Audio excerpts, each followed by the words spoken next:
Bonjour la famille, j'espère que vous portez très bien, c'est votre frère Richement Las. Aujourd'hui, je veux juste dire à quelqu'un que Jésus t'aime et il veut que tu ailles plus loin, mais plus loin avec lui et non sans lui, selon ses pensées et non selon nos pensées.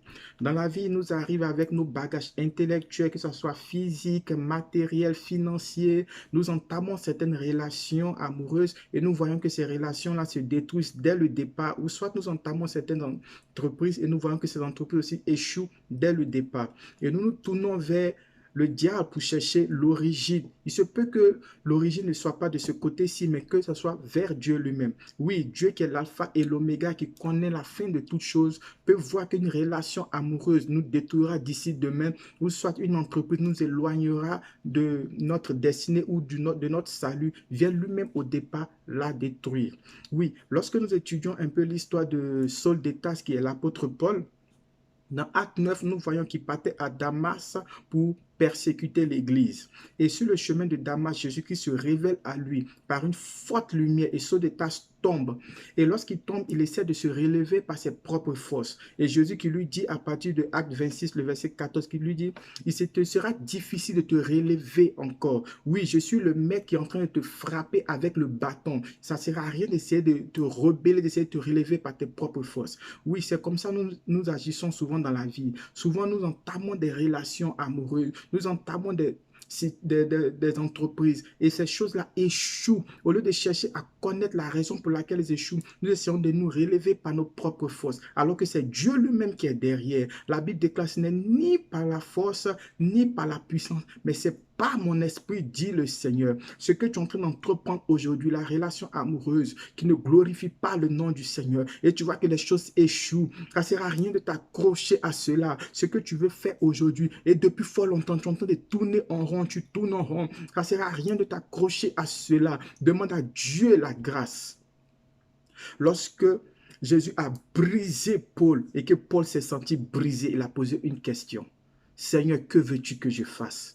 Et Jésus lui a dit, va à Damas. Quelle belle phrase. Saul de Tarse partait à Damas et Jésus se révèle à lui sur le chemin de Damas. Et lorsque Saul de Tarse demande à Jésus, que veux-tu que je fasse? Jésus ne lui dit pas, retourne-toi. Il dit non, va à Damas. Qu'est-ce que cela enseigne? Cela veut dire simplement que Jésus n'est pas contre le mariage. Jésus n'est pas contre les entreprises. Jésus n'est pas contre l'amour, mais Jésus est contre l'amour sans lui. Jésus est contre les entreprises sans lui. Jésus ne veut pas que tu cherches la réussite sans lui. Jésus n'est pas contre Damas, mais il est contre le fait que tu partes à Damas sans sa révélation, sans que tu puisses le connaître, sans de bonnes motivations. Et c'est cela.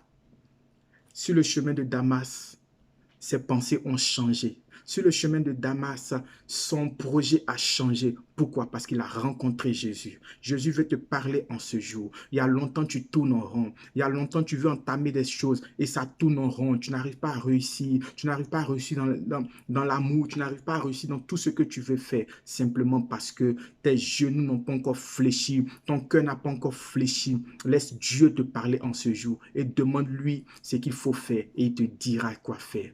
Et si tu sais ce qu'il faut faire, tourne-toi vers lui et adore-le pour dire merci Seigneur de m'avoir révélé ce qu'il faut faire. Et je te demande pardon pour ce que j'ai fait. Je te demande pardon pour ma rébellion. Maintenant, je me tourne vers toi et je vais te servir toute ma vie. Que la gloire du Seigneur soit sur toi. Repends-toi de tout ce que tu fais qui ne glorifie pas le nom du Seigneur. Et tourne-toi vers lui, car le chemin, la vérité et la vie, c'est Jésus-Christ de Nazareth. Le chemin de ta vie, c'est lui. Et Dieu veut te bénir. Il veut t'emmener plus loin. Il veut que tu réussisses dans ta vie.